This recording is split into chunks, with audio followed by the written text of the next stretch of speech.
এইবাৰ গুৱাহাটীৰ দুৰ্গা পূজাত দেখিবলৈ পাব ডুবাইৰ বুৰ্জ খালিফা।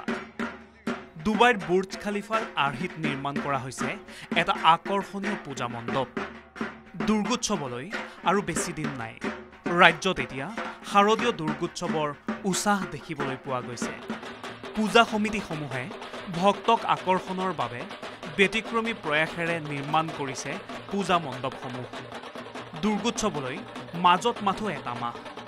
ৰাজ্যজুৰি চলিছে দুৰ্গা পূজাৰ ব্যাপক প্ৰস্তুতি।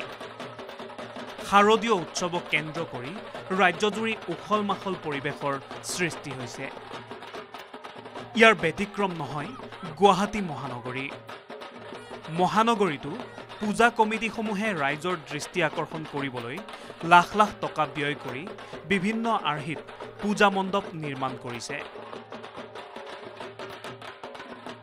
এইবাৰ আকৰ্ষণৰ কেন্দ্ৰবিন্দু হৈ পৰিব পাণ্ডুৰ জয়হিন্দ ক্লাবৰ পাণ্ডু নিউ কলনী সাৰ্বজনীন দুৰ্গা পূজা কমিটিয়ে নিৰ্মাণ কৰা পূজা মণ্ডপটো। কিয়নো এইবাৰ তেওঁলোকে নিৰ্মাণ কৰিছে ডুবাইৰ বুৰ্জ খালিফাৰ আৰ্হিত পূজা মণ্ডপ। বৃহৎ আকাৰৰ বুৰ্জ খালিফা নিৰ্মাণৰ কাম আৰম্ভ কৰিছে পূজা কমিটিয়ে। বুৰ্জ খালিফা হ'ল ডুবাইত অৱস্থিত এটি বিশ্ববিখ্যাত গগনচুম্বী অট্টালিকা। ই বৰ্তমান বিশ্বৰ আটাইতকৈ ওখ মানৱসৃষ্ট স্থাপত্য হিচাপে স্বীকৃত।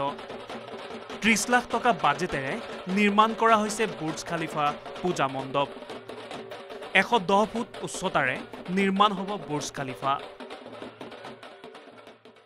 বাজেট এপ্ৰক্স ধৰিব গ'লে আপোনাৰ 30 to 35 লাখ গৈছে আৰু এপ্ৰক্স এবাৰ। এইটো এতিয়ালৈকে 100 ফুট আছে, এইটোৰ ওপৰত আৰু যদি যায় আৰু সেইটো ক'ব নোৱাৰি। 100 ফুট এপ্ৰক্স আছে এতিয়া। এইটো নিৰ্মাণ কাৰ্যৰ বাবে কলিকতাৰ পৰা অনা হৈছে কাৰিকৰ। দিনে নিশাই এতিয়া নিৰ্মাণ কাৰ্যত ব্যস্ত হৈ পৰিছে বহু কেইগৰাকী কৰ্মী।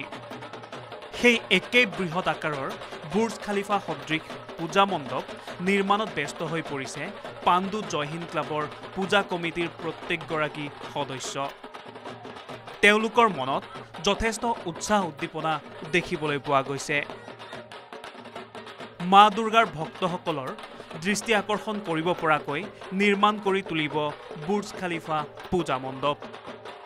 ভক্তসকলৰ বাবে আয়োজক কমিটিয়ে ৩ লাখৰো অধিক টকা খৰচ কৰি বুৰ্জ খালিফাত মিউজিক শ্ব'ৰ আয়োজন কৰিব। আমাৰ ইয়াতে এবাৰ লাইটিং শ্ব' চলিব, লেজাৰ লাইটিং, LED লাইটিং চব চলিব। ইভিনিং 6টাৰ পৰা ৰাতি 1-2টা মান, যিমান টাইমলৈকে দৰ্শনাৰ্থী আহে আমাৰ পূজা চাব সিমান টাইমলৈকে লাইটিং চলিব। এভৰি 10 মিনিটছ গেপত 15-20 মিনিটছৰ এটা শ্ব' হ'ব লাইটিঙত। মানুহক ইয়াতে আমি ৰখাই ভিৰ কৰাই আৰু লাইটিং শ্ব'টো কৰাম আৰু। সেয়া হ'ব ভক্তসকলৰ বাবে অন্যতম আকৰ্ষণৰ কেন্দ্ৰবিন্দু। গুৱাহাটীৰ পৰা জেবিন চুলতানাৰ ৰিপৰ্ট, লোকেল 18।